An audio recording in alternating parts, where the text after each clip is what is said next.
Because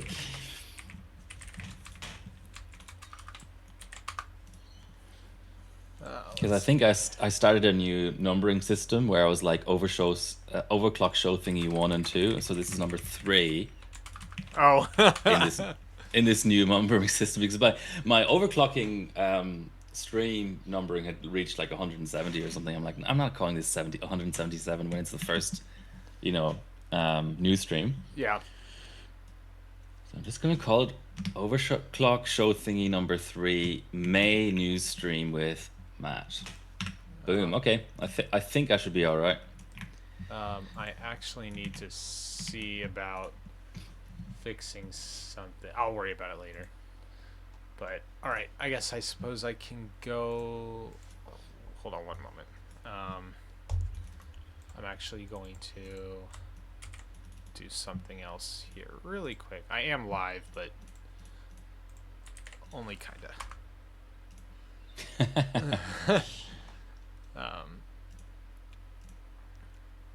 All right. Let's see here.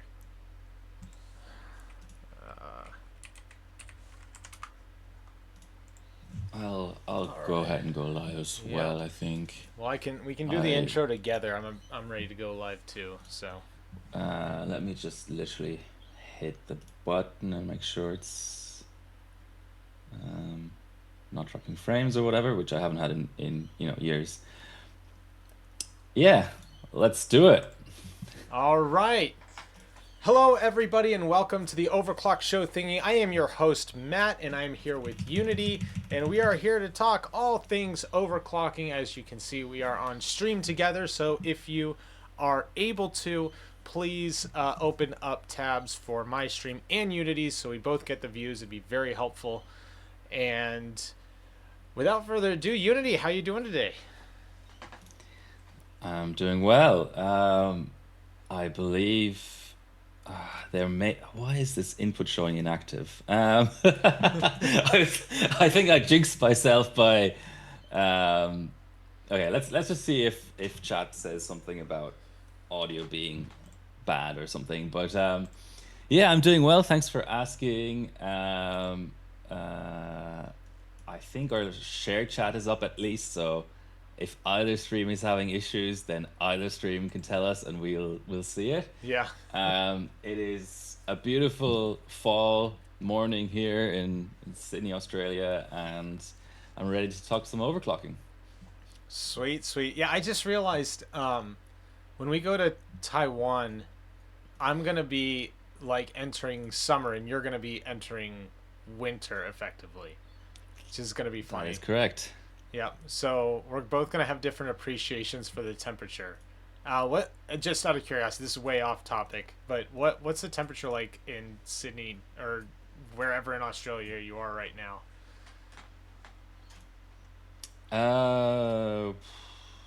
And I can convert that to Fahrenheit. If in you Fahrenheit, it would be in the 60s or Okay. maybe even high 50s. It's not very warm at the moment. Okay, that's not bad though. That's like t-shirt jacket weather.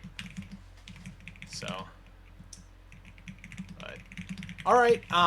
So what do we have going on this month in overclocking? By the way, guys, this is probably going to be a shorter stream. Both of us have stuff to do tonight. Me, probably sleep. And Unity's got stuff to do during the day because it's daytime for him. Let's just start with our G-Skill coming up. Oh, what? HWBot's not showing me the G-Skill qualifier page? That's odd. Is it showing up for you? My laptop is currently lagging, so I'm trying to see what I can do about that. Yeah, let me off screen. I'm getting a server stream error. Together. I'm getting a server error. For HardwareBot? Yeah. I can check the rest of HardwareBot, but when I go to the G-Skill OC World Cup 2026 online qualifier page, it says, whoopsie, a server error occurred, error 500. Same for me. So that's it. G-Skill's canceled. No one's going. Let me try and think about whether there's a way to work around this. Is UAT still up, like the testing server? I'll try that. I don't know. Oh no, it is up, but it Let me. doesn't appear to be allowing normal users in.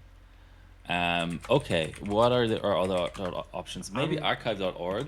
I'm I'll going see if I to can G pull up. Skill's official page to see That's if another it way of doing it. Yep. shows the competitors, if they've updated it. This might be. Have they not updated anything?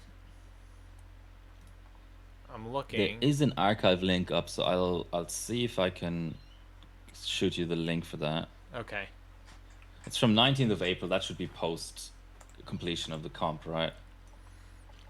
Yeah, and should have all the updates for the new people that are actually going, because there were some changes since the last time we streamed, I believe, which is why I was bringing it up. The changes were very, very new last time we streamed, but I believe they had already happened, hadn't they? Maybe my No, memory's failing me. or both of us are getting old, man. It's possible. Yeah. Getting old. I've been old for years at this point. Yeah. Okay, so archive.org is working for me. I'm just going to throw that link into both the chat and Discord. And obviously, it being archive.org and being a non-profit, their servers aren't the fastest. So it's going to be slow, but it does load. Oh, it's showing 9 days left for the comp, though. So maybe this link is too old. April 15th. Yeah, it's showing Sharon first, so I don't think that's accurate. Yeah, okay, I mean, ugh.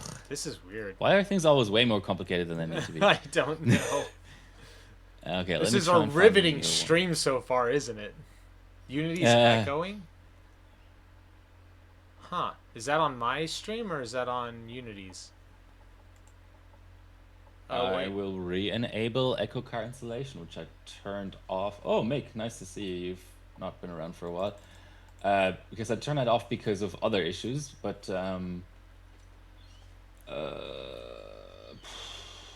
holy hell, what was it again?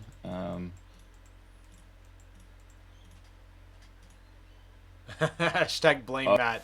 That seems like a legitimate statement. just echo cancellation. Please let me know if Oh, that's terrible. it works. Oh, you sound so muffled. Sounds like you're like trying to speak through a pillow. Okay. I don't Oh, know. it's Matt's problem. Is that right? Just make sure you're not pulling desktop audio, Matt. I have So, desktop audio separate for my mic and Unity's input. So only Unity's mic is coming through the desktop audio, and then my mic is going straight to OBS. So there should be no overlap there. okay, so, but it does seem to be on your end because if I'm interpreting what Mick is saying correctly, he's watching your stream, so it can't possibly be my issue, right? I don't know. You sound Well, a I've lot turned. quieter now. I've well, that's funny because. Okay. Oh wait, I'm turning you up on my end. On my Gosh, what was that? What just happened? Okay, think I did on something. on my like on my audio interface, I'm already at maximum gain. Okay. In stream together, I'm on a maximum gain. There's very little I can do except talk even louder. Like No, I don't I'm know. Put adjusting the it on mic my close. end. I'm adjusting it on my end. Just keep it fine on yours. And Yeah. Mick Okay. is doing God's work by helping us diagnose this issue. This is what we do streaming for, not for any sort of entertainment value, just so we can diagnose problems. uh, Yeah. I mean, yeah. The audio looks fine. Like it almost looks a little bit too hot on my side. So I'm not gonna do anything. yeah, Um. Yeah. all the levels If on the Mick could just output tell on us. my side seem to be perfectly fine. So I don't know. I don't know if it's your stream or my stream. All of my output on OBS looks to be right in line with what it should be. So I think Anywho, the missing piece of information will be what stream he's watching on, because then I can start to diagnose whether there's something I can change. Okay, so it is son. on my side. All right. Okay, let's just. So the long and the short of it is, I will speak up a little bit, and also there is no archive.org link that is new enough for us to see the standings. So we'll just have to go off memory or some other source. Oh gosh. Um, Wait a minute. Didn't you send me maybe. a picture of the competitors? Yeah. So we can just look at that picture. Okay, yeah, here we go. All right, so we've got quite a few new faces this year, and I'm not going to bring it up on stream because it's going to be more complicated than it's worth. But, yeah, we've got some returning names. So we've got Sebi, Black Dot, Biso, Sens, Demon. So that's 5, but then we have 4 new faces. Hansky, Surgeman. Surgeman, I think, has been there before, but he wasn't there last year, was he? He was, and Oh, okay. you made that same mistake of saying he wasn't there last year, That's right. last stream. That's right. Okay, fair enough. And then we've got DDD and Spokey. So that's going to be interesting to see these new guys, see what they can pull out. But yeah, it's looking to be pretty exciting. We've got our reigning world champion in Sens, and we've got returning or a former world champion in Sebi. And we got some people nipping hot at their heels. I think Demon and Black Dot both have pretty solid chances. Surgeman, also Biso. I mean, you got some heavy hitters in there. It's not a given by any stretch of the imagination. Yeah, and all I can find on my side in terms of audio is I can make Matt lower. That might help, because then Mick on his side can turn it up without being completely deafened by wherever Matt talks. Yeah, weird. Yeah, so in terms of competitors, I do have one more thing I can try, but I think we were sort of already talking about this last time, that we're excited. It's good that 1 gigabyte competitors in there. Has there been any developments? I'm just really careful, because some things are public and some things are not. So I'm gonna look at the channel again to see what's going on there. Okay, let's just be really diplomatic about this. To your knowledge, Matt, is the benchmark selection we know about already public? Not that I know of. And Okay, so we can't talk about that. yeah. Yeah, we need to be careful about what is and is not public knowledge, because I don't want to say we slipped up, but we may have inferred something we should not have. Is that a good way of putting it? Yeah, very diplomatically put there. So, in the absence of anything else, basically, so the echo is only on my side. Yeah, I will try to debug that, just not while I'm talking. All we can really look at is the comp thread. So, but that mostly pertains to the prizes and the qualifiers. So I don't think there's a thread yet for the actual comp, right? Or am I blind? No, I think you're right. Okay. So yeah, should we maybe just put that topic to one side for a minute and briefly touch on all the other comps? Or are you just completely sick and tired of comps at this point? We can move on to other comps. Which one would you like to address first? Okay. Well, let me first do the overclock trash cup, because this will take about like 10 seconds. I think the idea was actually, in theory, a great competition, but in practice, there's just so many restrictions. Like, I love the idea of building a 90 or a 2000s retro PC and competing for some weird meta where not necessarily the fastest chip or GPU wins, but in practice it's just so much, it's so tedious that I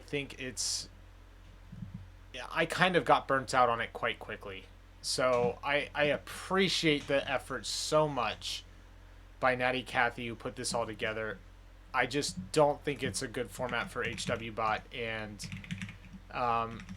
I think it's a much more like, I think if you had a YouTube channel, it's the kind of competition you should put on. But for HWBot, it's just not something we're accustomed to. So anyway, yeah, that's my 2 cents. I'm guessing you don't even have a opinion on the OC Trash Cup. I mean, anytime there's a comp and I have to do like trigonometry in my head to understand how it works, that's not a good sign. That's fair. All right.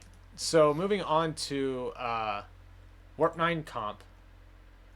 Let's figure out what we want to discuss on that. And I'm going to pull it up here if I can figure out how to do that. Yes, we actually have a comp page to pull up. Isn't that nice? You keep messing with your audio, don't you? Why, is it worse again? No, it's just quieter, so now I have to adjust you up on my end again. No. Hold on. No, I'm already doing it. I'm already doing it. Leave it alone. Leave it alone. I'm already fixing it. I just don't understand how in the stream together interface specifically, switching from automatic input level to 100% makes it quieter. Like, how can automatic go like to 200% and the actual manual slider does, like, that doesn't make any sense to me. But yeah, whatever. We'll just work with it. All right. So we're on to the Warp 9 competition. What do you think about the stages as they sit? Well, they're not going to change actually now because the competition's already started. Do you plan to participate, and what stages do you plan to participate in? That's probably a better question. I will not participate. Because I have a lot of work to do before Taiwan. Wow, you're down at 10%, and somehow that's still okay. 10% of what my volume is supposed to be. That's weird. I'm not participating. However, I do like the sort of structure of it, because it's like people have said, a mini team cup, right? Mm-hmm. I even like the kind of banner and stuff. It's pretty cool. How long? I really haven't been keeping up with it. So it's got 59 days left. Does that mean it's only just started, or when did it kick off? It started today, yeah. Okay. So a typical sort of 2-month window, which sort of lines up with Team Cup as well. Yeah, cool. Now that it's already running, I know we've talked about favorite stages before, but now that it's running, is there an amendment you want to make in terms of favorite stages? Is there something else that sort of pops out at you? Well, they did change the Heaven Basic stage from being Pitcairn and Hawaii to being basically a series of HD 7000 series. And the reason they did that was because the way the comp engine works. So if you said Hawaii and Pitcairn, the competition, not Hawaii, sorry, Tahiti and Pitcairn, the competition engine could not require you to run Pitcairn. It would only say you have to run at least like those two. Sorry, Mick, that we're having audio issues. I wish we could fix it. Hope you get some good rest. But yeah, I would say the way the comp engine was structured, you couldn't prevent somebody from running 3 Tahiti cards instead of 2 Tahiti and a Pitcairn. So they had to go to HD 7000 series. Well, there is no designation in the comp engine for HD 7000 series. So they had to set specific graphics cards that you could use for the competition. which includes the HD 7970, 7950, 7750, 7770, 7870 Pitcairn, 7850 Pitcairn, and 7870 XT Tahiti. So in theory, you can still That's a mouthful. Yeah, you can still run 3 Tahiti cards, and that would be the meta. You'd run 7970, 7950, and 7870 XT, which I think the 7870 XT is pretty rare. Do you own one? Have you ever run it before?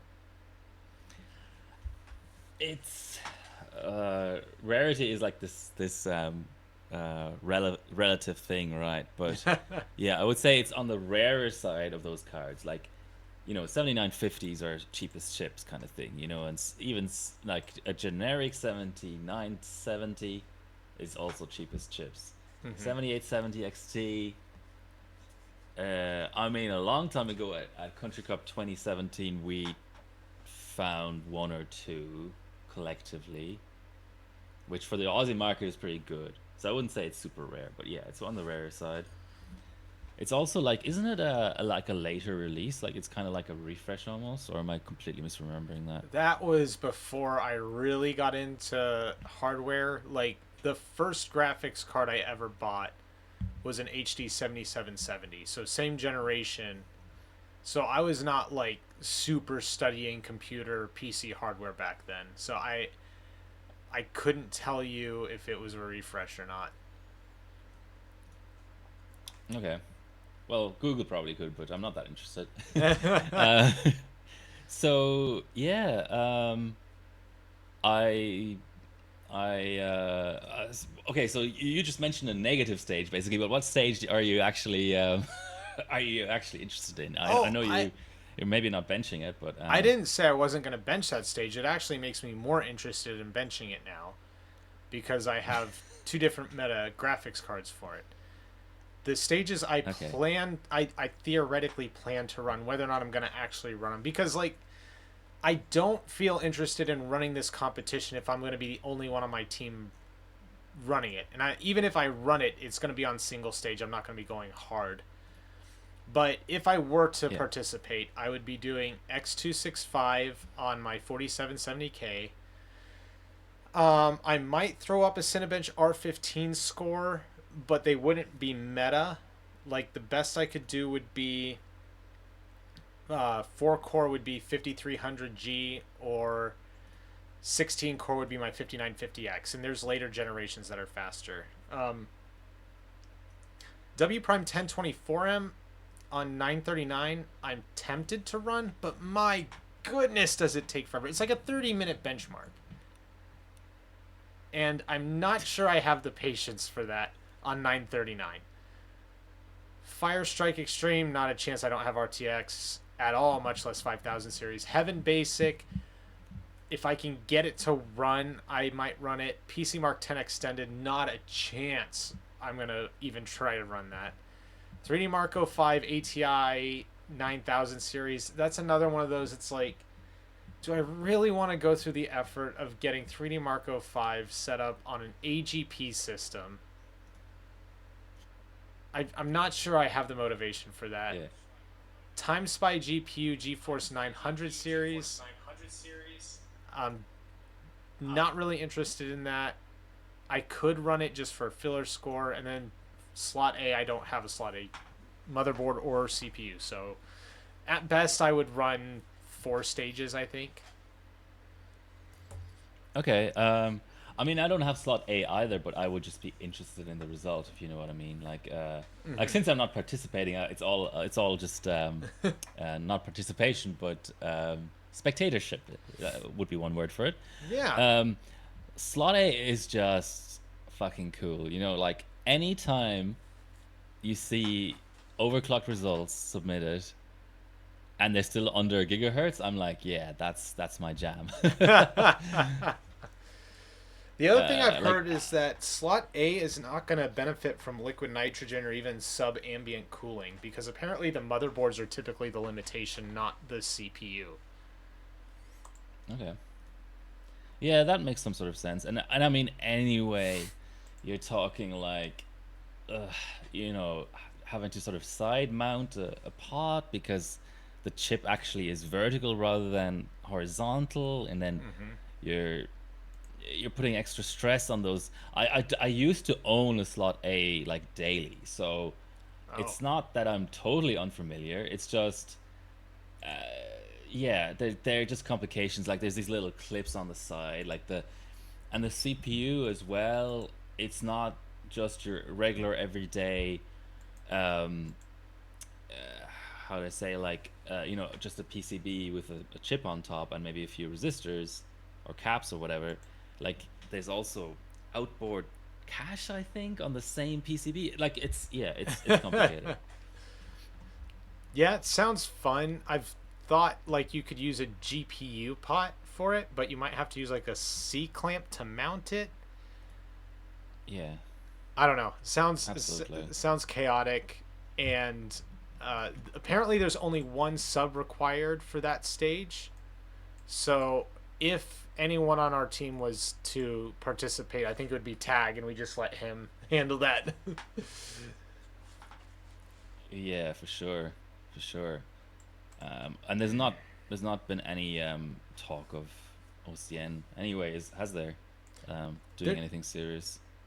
nothing serious. There's been a little bit of talk of people throwing up like single stage scores, but I don't think anyone's interested in running LN2 for this. So I think basically any team that does LN2 scores is probably going to win it. How invested Warp 9 is actually in benching this comp, I don't know. I would assume that they're going to go hard because it is their anniversary comp, but I don't know. Yeah, the construction of a comp is always like more fun than the comp itself. It seems like. Yeah, I would have to agree. Theory crafting comps is a lot of fun. Moving Yeah, it on, certainly is. I don't think we've got much more to discuss on this competition. Do you? No, no. I think that's all good. Um, let's okay. Yeah. Let's go on to the next one. What's the what is it called? The weird, was it an LGA 1156 comp or something? What? That was Maybe last I'm year. completely mis. No, no. As in, maybe I'm just confused because the name of the comp is like 56. I saw it on the over comp overview. What is it called? Not OC Trash. The Z80. What is it? Z53M. Oh, ZS3M. that is a live competition, from what I understand, where it was for a school thing, if I'm not mistaken. Somebody correct me if I'm wrong, but I'm pretty sure this was a live competition for a Okay. school project. So this was something completely separate. Now, I actually didn't look into this. Yeah, I'm 99% sure this was a like a school competition of people just, I don't know, doing a competition at a school. Yeah. What was the stage Yeah. for? That's right. Reference score is Uh, 3.033 seconds in Y Cruncher. What? I don't know the purpose here. Oh, I do know. Okay. So, the way this competition worked last year, if I'm not mistaken, and this is interesting. I actually really like this idea. Your target is to hit a specific score, not to overclock as far as you can to get the best score. So they okay. so for example, PyFast, the reference score is 17.9 seconds. So if you're running like a 13900K, at stock it's going to be like what, 9 seconds? So Yeah, that's odd. 17.9 seconds. You actually have to downclock in order to get it. So this is a Ryzen 5 9600X running at 4.067 gigahertz, which is Wow. crazy. So I guess it was just to target a very, very specific benchmark result, which is fun because actually Cinebench gets a little bit more interesting. R15, the target score was 1666, and only 2 people got it. There was deviations from that, so that one looks like it actually required overclocking. I want to see what the first place guy ran. Ryzen 5 7500F. Interesting choice. So I just had to restart my stream, but people can obviously just jump to the other one, which is the benefit of stream together, right? Yeah. Like OBS literally locked up. My iGPU was overloaded because I was encoding on that. This is just because I'm on my laptop. I actually do have a dedicated streamer. It's just this is all I could sort of throw together today. So I'm now encoding my stream at a lower resolution and on the CPU instead of the iGPU, so it should be a completely different ball game. But sort of lesson learned, I guess. Maybe even the echoing and stuff was related to just everything being overloaded. Who knows? Yeah, I do obviously like the idea of an in-person comp. That is so cool. I don't know, were there any prizes or anything? Oh, it was just like for honor. I believe there were some prizes too, actually. So I'm not familiar cool. with what the prizes were. I could probably find them out at some point, maybe not before the end of the stream. But I'm very, very impressed that this was how it was structured, and that I'm glad there are young people getting involved in overclocking. Hopefully, this inspired some of them. I'm looking through the Cinebench scores, and this is fun because, like, there's a 7500F, there's a 5700X, like a Ryzen 5700X. There's lots of different hardware. There's a Ryzen 5 3600, which that person should have participated in the Ryzen 3600 comp for Push the Hardware, but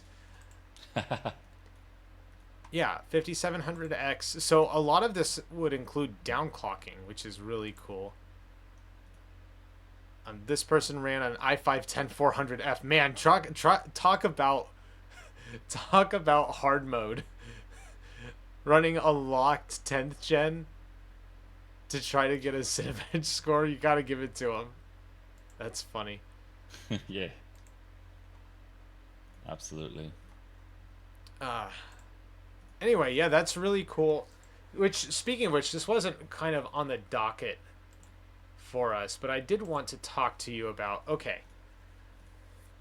theoretically, by the way, I'm moving off of the competition altogether now, but theoretically, how could we get more live competitions, and how would you see that structured?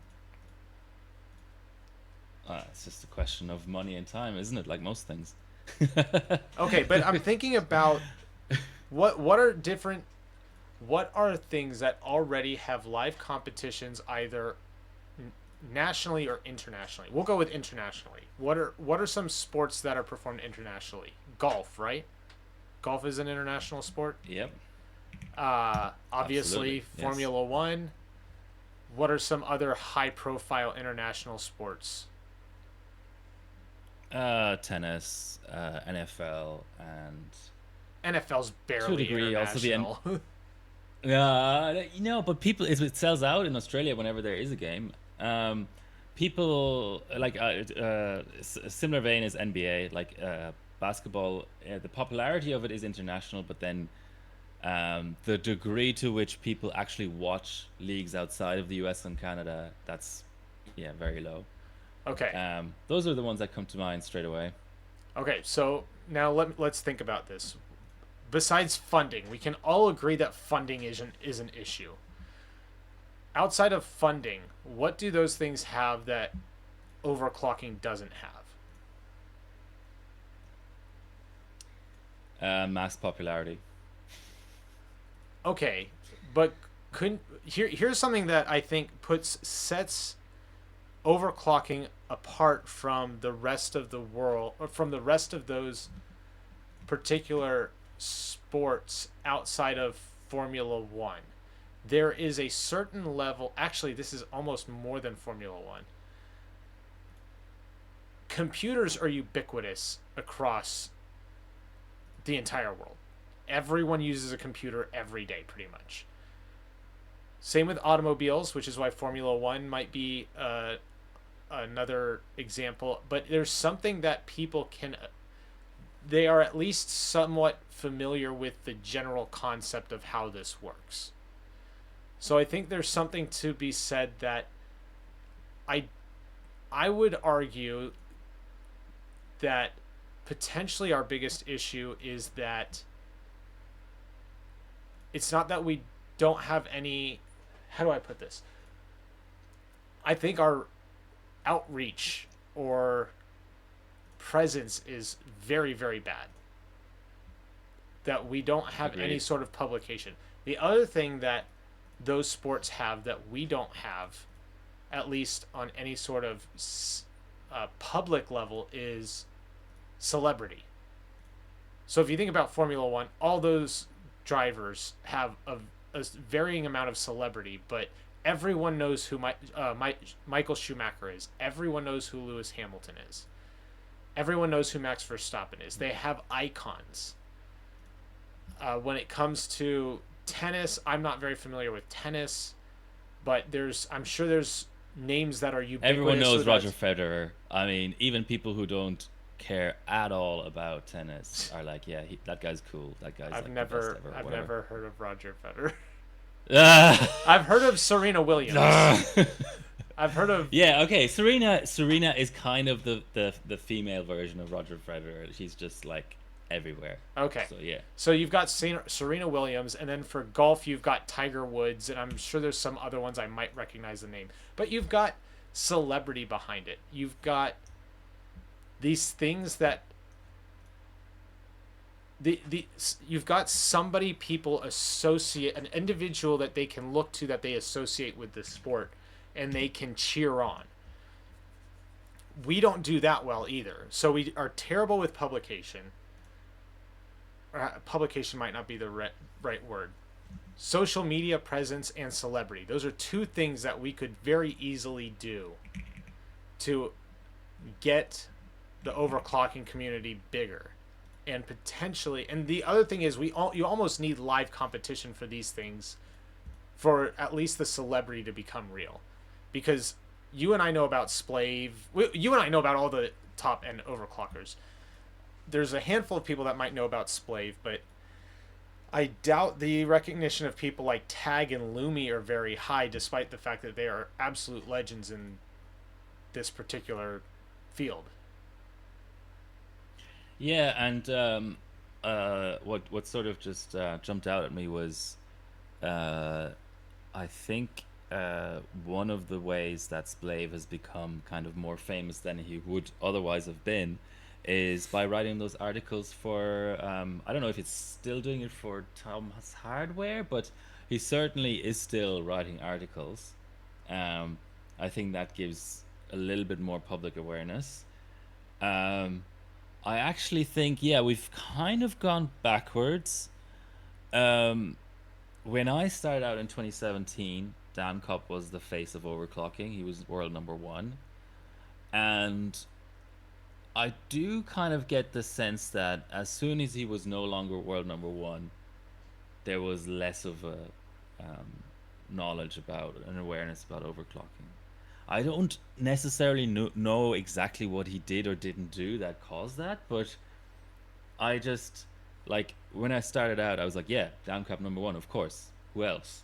But now I'm like, is it Splave? Is it OGS? Is it Antoine? You know, like, I just, that there was something about him specifically as world number one that worked somehow. I don't know what it was, but yeah. I would say if as someone who's a normie up until 2021 effectively, I would say I looked at the faces of like Kingpin and Der Bauer as the face of extreme overclocking back then. That's fair. So in Mark, Exaberries and Mark both make good points. Alan was on a couple of Linus Tech Tips videos doing liquid nitrogen, and Mark says that LN2 on Linus Tech Tips, Gamers Nexus, and Jay's 2 cents goes a long way. and that's great, but and those people might be good ambassadors. Actually, I would say those people are probably great ambassadors for the community. But I'm trying to, I don't know. I've been thinking about, like, on a fundamental level, how do we grow this from what we have into something much larger? Because if you think about it from a competition perspective, we already have the perfect infrastructure. The entire community is about competition. It's not like this is a hobby that, I mean, it is a hobby, but it's not like these are just people tweaking with their dailies that I'm trying to turn into a competition. We have people going to absolute extremes with sponsors to do this. How this isn't bigger, I actually think it's actually ridiculous to me that this isn't a more tapped potential. What are your thoughts? Um, it's two things. It's hard to convey what it's all about.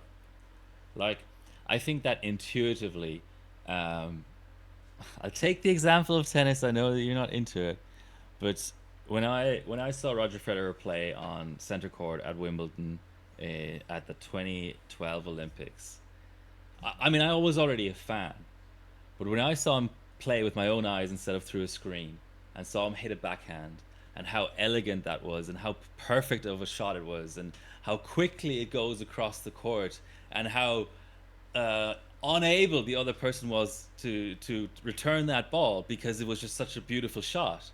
Mm-hmm. I think even a 5-year-old kid who's never seen tennis played will be like, "Oh, that's cool." And overclocking doesn't have that. It just it's just people doing this, and clicking and numbers popping up. That's the first thing. And then the second thing is, I think, more related again to understanding. So there's like the intuitive aspect, and then there's more the like logical brain, um, cerebral sort of part of it. Of, okay, now I've seen someone hit a cool shot. Now I want to understand the rules of the game. And I actually don't think tennis is a very good example of that, because when the score is 0 in tennis, you say love. I don't know why. Like, it makes no sense. But Yeah. that's one of the rules that you have to kind of learn to understand how the game is played. When the ball hits the net, it's called a let. Again, why that 3-letter word?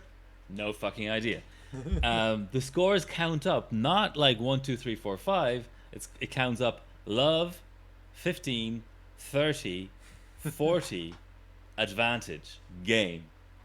Again, doesn't make any sense. Now, I could give you the background of back in the olden days, when they didn't have digital signage yet, they actually used a clock face, an analog clock face, for scoring. Oh, wow. And that's why it goes from 0 to 15 to 30 to 45, Gotcha. because that makes sense. But that's not intuitive. Um, the kind of game that is super intuitive is something like soccer, because the basic rules of it are run after the ball, try and get it into the rectangular thing, the end. Don't touch it with your hands. That's super intuitive. But for someone new to understand the rules of overclocking, like, why is it we calculate pi instead of, I don't know, looking for extraterrestrial life? Like, why is that? Why Well, is it that we calculate 32 million decimals places of pi rather than 64 or 8 or 16? I think That is not intuitive.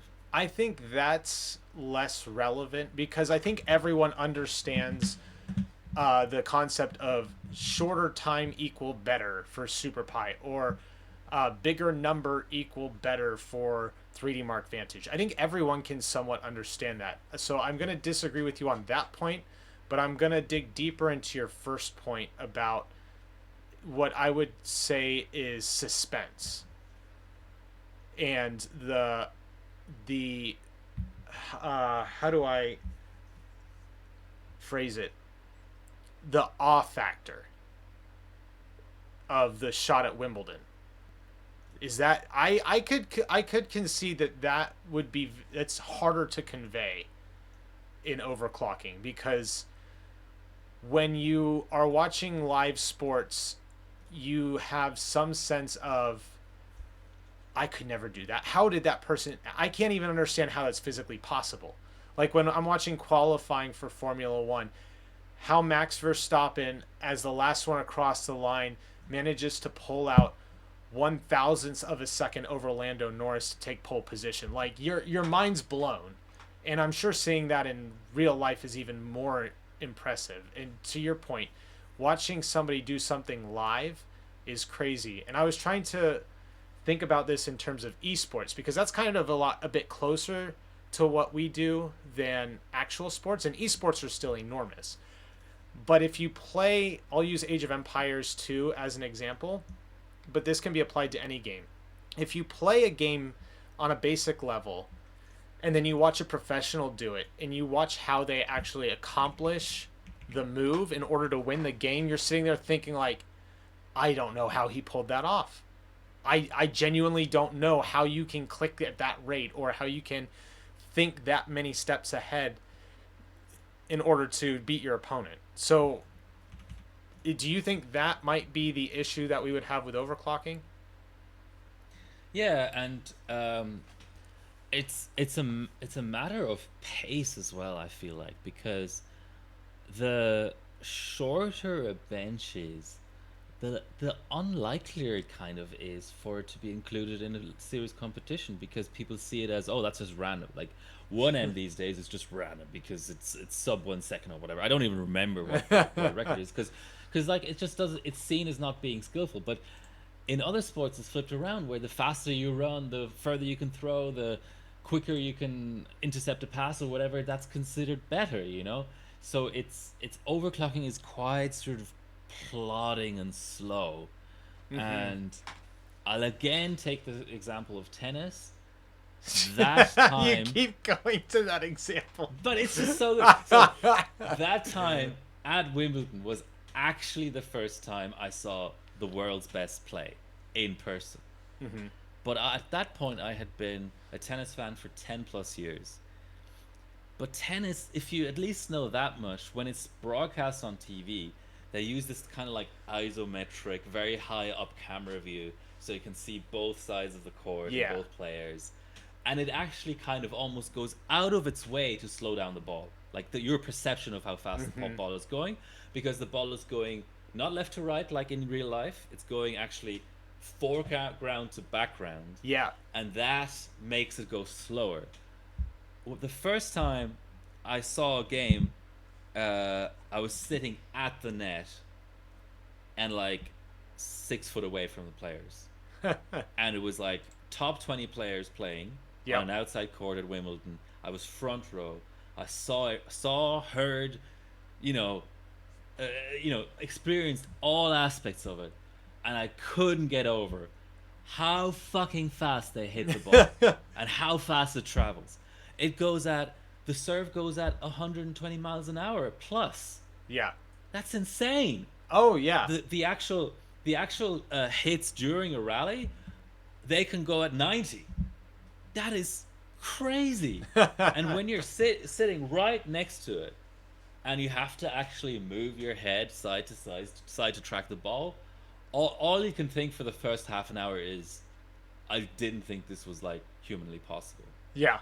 And again, if someone's at Computex at the stage, would they really think I didn't think this was humanly possible? I don't think so. I don't think it rises to that level. Yeah, I think a lot of it does have to do, you're right, with the live interaction, you might be right, but I do think you can create a bit of hype with good commentary. Yeah. So I think that there's some of that can be overcome. And to your point, I went to a dirt track race with some friends, and I had been there multiple times. It was late model, and we were watching the track. We were kind of higher up in the stands, and my friend, she had never been to a race before. She's like, these cars aren't going very fast. I'm like, you do realize in this like quarter-mile track, they're going like 125 miles an hour by the end of the straight. She's like, nah, they're going like 30 miles an hour. So I walked her down to the track, like track side, right at the end of one of the straights, and she watched these cars just fly by, and she's like, "Oh my gosh, I get it now." So exact same kind of experience with her in understanding what these people are actually doing. So, And it goes the opposite direction actually as well. There are some sports that are better on TV. Like some people, I've never been to an F1 race, so I don't know either way. But some people would say going to it in person takes away from the experience because all you're doing is constantly like being like, either there are no cars in front of you because they're not currently passing through the section of the track that you're at, and you're literally just watching a screen anyway, or they're passing by, but they pass by so quickly you don't get to experience them for very long. yeah. And they're so loud, all you can think is, "Oh, I want them to actually pass by because this is uncomfortable." Whereas on TV, you've got a TV director who's picking the right camera angles at the right time. You've got like really good audio mixing. You have, world class commentary. It actually is kind of arguably better. So it goes both ways. For overclocking, I mean, it starts. I don't know what the setup's going to be like this year. I don't want to preempt that, but last year, I mean, there's nowhere for a spectator to even sit down. So that already limits the amount of time you can watch in person because you're just standing there. Yeah. In a public place. Actually, it's kind of a thoroughfare. Well, my understanding is this year it's going to be a different booth. So it's all what I'm saying is only related to last year anyway. But where the booth was last year, it was like a main thoroughfare on the main ground floor of Building 2, I believe, of that expo.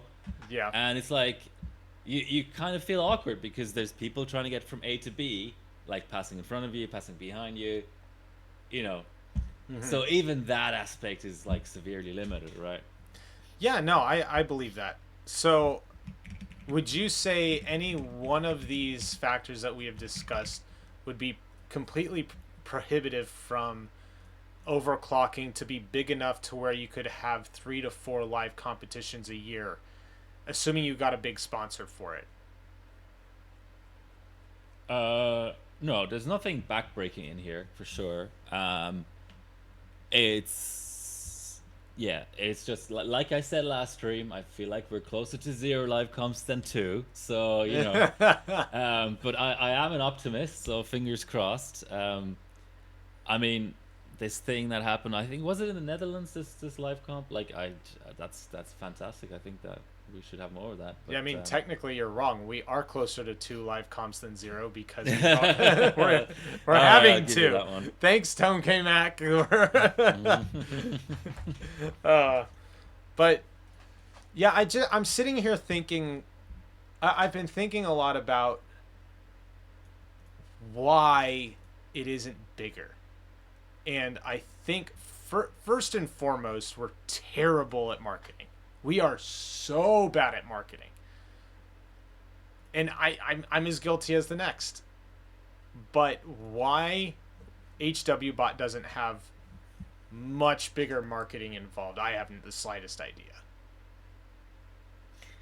Well, they're struggling for survival, right? So but when you're in that mode, you don't tend to market. No, on social media, I'm saying like making posts on social media. I think they're active on Facebook and that's it. Yeah, but again, I mean, so it's time and effort, right? Like, so when you have financial challenges, you're not going to hire someone for that. So it's got to be done by the existing personnel. Mm-hmm. And you're probably going to say, oh yeah, but a Twitter post or an Instagram post only takes 5 minutes. But yeah, that's 5 minutes you're not spending on moderation. No, I'm not saying there's no effort involved. I've done the whole thing. I did the YouTube channel. I tried to keep up with social media. It's not easy. I'm not saying it is. But if your goal is to get more funding because we're falling apart, I think it's reasonable to say, okay, if there's no eyes on us, we have nothing to sell. Yeah. So we need eyes on us to have something to sell. Not to be devil's advocate here, but you may remember that you and I have control of the HardwareBot YouTube channel. So actually, I don't. Instead of talking about it, we could actually just make content ourselves. I have control of that? There was. This is Wait, going back a bit. wait a minute. I did not know this. Hold on. I'm trying to even remember the context of it. So, so you had. This is, I believe, how it went. You brought up the idea of more canned content for HyperBot. Yeah. And maybe you all may have also been the person who ended up suggesting or asking whether or not there was a HyperBot YouTube channel. I said that was a good idea, and I contacted League and got the login details from him. Huh. Now I've not done anything with that except log in to make sure it works. But just take it from me. It comes. I have a lot of Google accounts and the HarborBot Google account, which is, you know how Google and YouTube, that's like one thing right now. Yeah. Like has been for 10 years or whatever. Yeah. So essentially, I could also like. Are you talking? I think you cut out. Yeah. Oh, Okay, yeah, sorry, you're back. I'll go closer. So, all that to say, I am permanently logged into that YouTube account, and Okay. whether or not you have the login details, I mean, I can give them to you, or you can just send me files to post. Like, I don't care. But yeah, we can start doing the thing that you're proposing. All right, let's do it. I'm not promising I'll get any content out before July because I'm very busy the next 2 months. But Likewise. having said that, I have something silly that is overclocking related, but also a bit normie related too. I have on my test bench my SR2 with two X5680s and four GTX 470s in 4-way SLI. And I haven't got it You're booted. doing a YOS then, right? Oh, yeah. Well, this is what's going to happen, guys. I'm going to spend 2 days of doing nothing but trying to get the drivers to work. They won't work, and I'm going to abandon the project. But That sounds about right. that sounds exactly like what's going to happen. But if I can get it to work, I think that's a good YouTube video I think that's good YouTube video content, don't you? Absolutely. All right, I can see if I can make that happen, and it might be more of a vlog style, which I know is a bit cringe by today's standards, but Yeah, I wouldn't say so. we'll figure something out.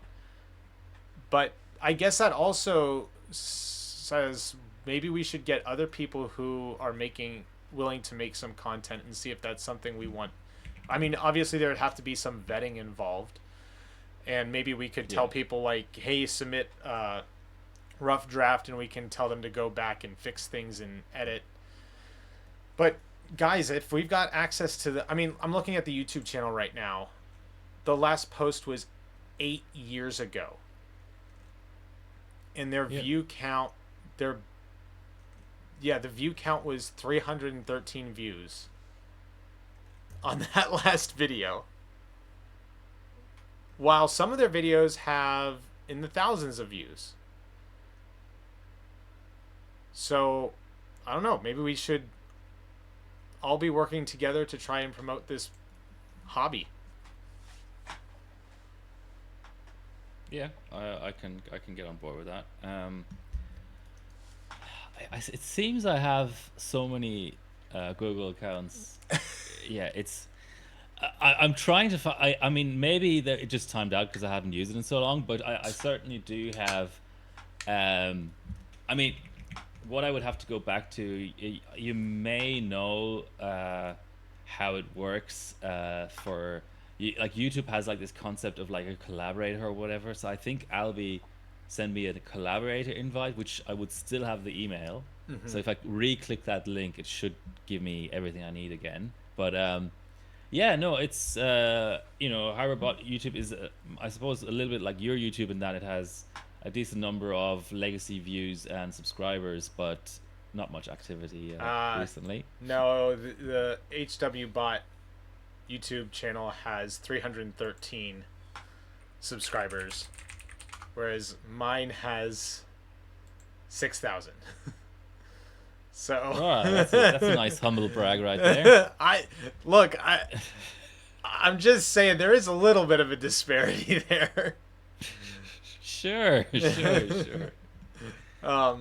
Geez, what my last videos? Okay. Oh man, my last actual YouTube video I made that wasn't HWBot comp related was 3 years ago. That's crazy. So you're almost as bad as a Harbot. They've got half a decade on me for that. So, but you're right. No, you're right to call me out because I do need to work on creating more content, and yeah, that needs to become a priority. I agree.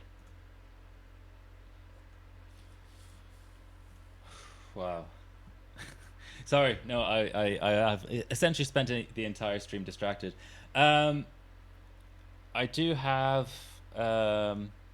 just a tiny show and tell because I was working on it this morning. I'm sort of starting to pack up some stuff, and essentially all of the gear I need has come in. I'm trying to think maybe another PCIe riser that's a little bit thinner, but nothing major. But I sort of forgot how heavy these mics are. I kind of regret buying two more. I had two, and now I'm obviously speaking into one of them, but here's the other three, so there'll be two for interviews and one for you, obviously. I get to talk? If you behave, yes. Oh man, my leg just fell asleep. Oh, damn it.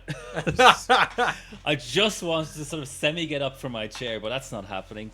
Let me try to do it without getting up.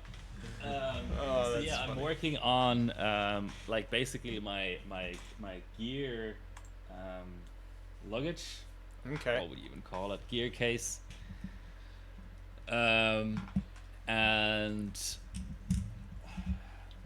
God, that's really painful. Sebi's got a point. Sebi's got a point. We need to at least cover something from Taiwan and post it to the HWBot YouTube. Oh yeah, absolutely. So the other little hitch is because I restarted my stream, I forgot to restart because I was the person who initiated the stream together. Yeah.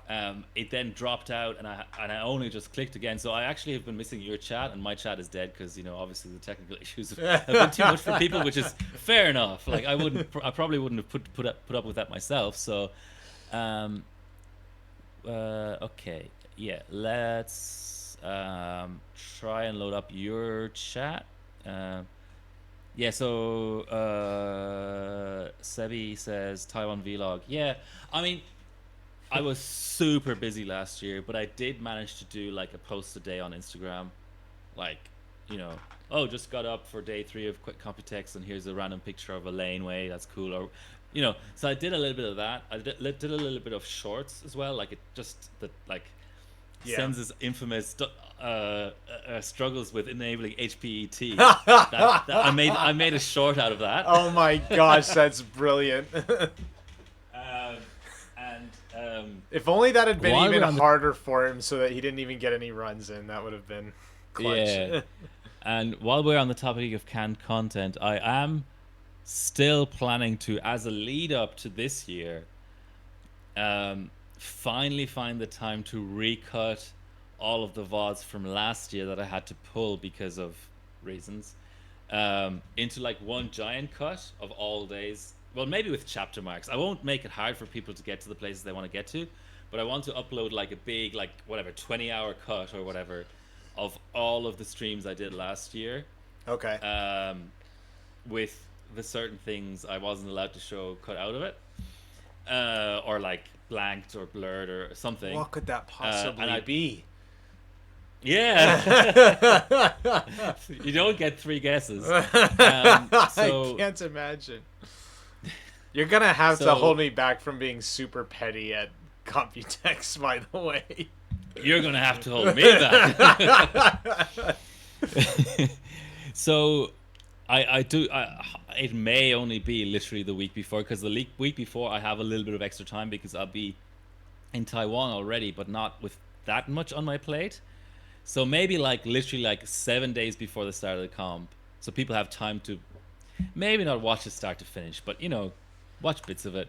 Maybe just the final. Um, I'll put up that on my YouTube, and maybe the hardware about YouTube too. I don't know. It can't Okay. hurt, right? Yeah. Um, yeah. So that's kind of like I'm like the canned content aspects of this year will be bigger than last year. But I did do some like hotel room streams as well. Like I did like 2 or 3 of those just to get the gear set up and stuff. So we can do that again this year if we find the time. But yeah, let me try and lift this thing without injuring my leg. So this is where all my cameras go and my lenses. Nice. Um, Very nice. I can't really lift it up without them sort of moving around. So there's a set of dividers that go in here, but you have to sort of cut them to size. So I haven't done the dividers yet. So it's all just sort of sloshing around in the case, which is not great. So what have I got here? 2, 4, 6 lenses and 5 cameras. Wow. 7th lens is on the way actually. So I don't know how much that's showing up, but Do you I was gonna make a very crude joke, but I'm not going to. Anyway. a crude joke about what? About what? You'll have to PM me about that. I will. I'll tell you later. I'll tell you later. Jeez. Yeah. So I sort of did just because I happened to be doing this morning. It wasn't like pre-plan or anything, but if people know my Insta, then the most recent post will be just a picture of the inside of my case. So that's like the start of me doing a tiny bit of social media for Computex. Like I tagged it like G-Skill, I tagged it like Computex 2026 or whatever. Yeah, I think I'm pretty much done otherwise. Cool. I don't have any other topics. Yeah, I think we needed to keep it a short stream today anyway, and I don't think there's a whole lot for us to dive into unless we wanted to get into the one topic you suggested, but that could be a big can of worms to open up. Yeah, no, let's not do that.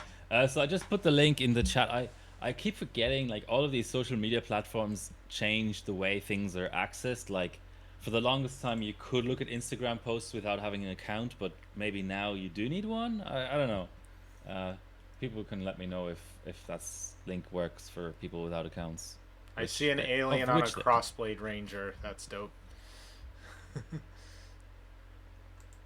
Oh yeah. Okay.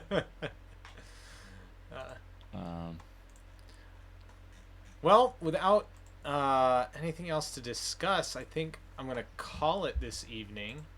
Pretty short stream, but not too much to discuss. It's kind of like the calm before the storm. We are not going to be going live again before Computex, which means you guys are just going to have to catch us there. You will be able to catch us on G-Skill's Twitch channel. Where else?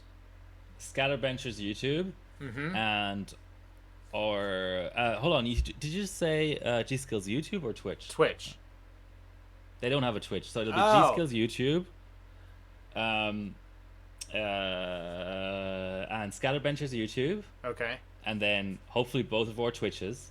Yep. And maybe we'll throw in a 5th location. It just depends on how the internet is going and technical difficulties, which are inevitable. But the restreaming platform I use has up to 5 slots, so we might throw in like something like G-Skill's Facebook, or I don't know, you name it, just something experimental. Sounds good to me. All right, well, thank you all for joining us, and we will all catch you in Taiwan in just over a month. Have a good one, guys. I just one last thing, like, because I get there before Matt, so maybe I'll find the time to just do a few solo, like 1 or 2 solo streams, like literally just from my hotel room in the week leading up to Computex. But in terms of the 2 of us streaming together, you're right. It's gonna be a month until we're back. All right, thank you all for joining us, and we will catch you guys all in the next one. Have a good one. Thanks, guys.